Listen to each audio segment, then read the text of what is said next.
चारों दुल्हा में बड़का कमाल सखिया। सबसे बड़े कौन है? राम जी है ना? क्या बात है, बोली सच्चे दरबार की। और अगर इस गीत को सुना है तो बस थोड़ी थोड़ी ताली बजाएंगे, है ना? आइए।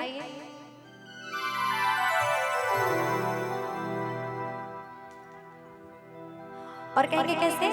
आज मिथिला नगर यानी हाल सखिया, आज मिथिला नगर यानी हाल सखिया, चारों दुल्हा में बड़का कमाल सखिया, चारों दुल्हा में बड़का कमाल सखिया, आज मिथिला नगर यानी हाल सखिया, आज मिथिला नगर यानी हाल सखिया, चारों दुल्हा में बड़का कमाल सखिया, चारों दुल्हा में बड़का कमाल सखिया।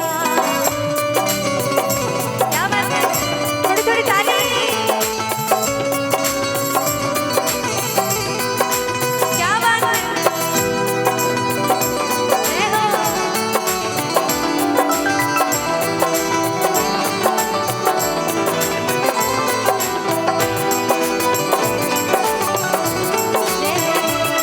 बोलिए सियावर रामचंद्र की।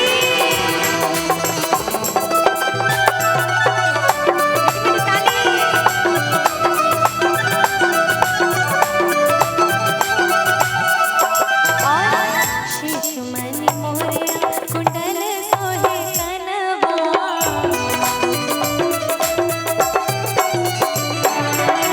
कारी कारी कजरा रे जुलमी नयनवा,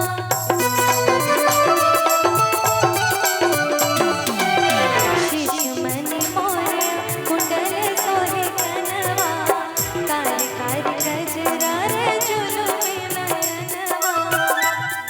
और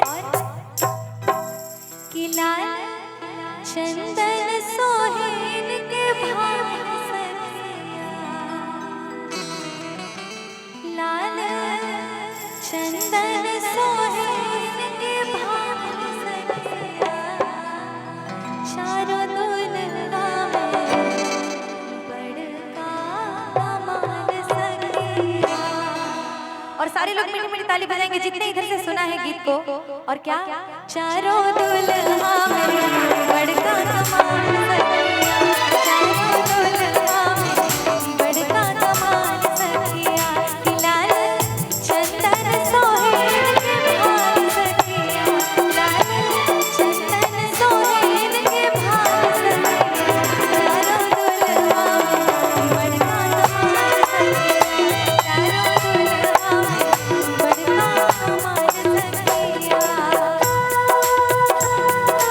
क्या बात है?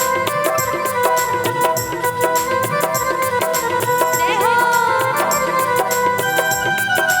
क्या बात है?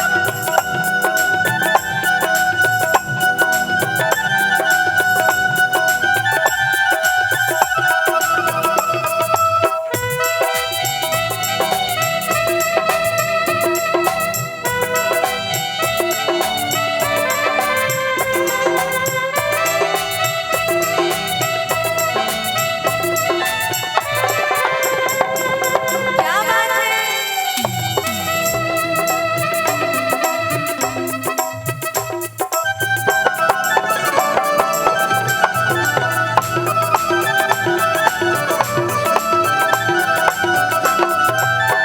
और ऐसी जोड़ी बनी, हमारी सीता माता इतनी सुंदर और राम जी ऐसे, भाई क्या है?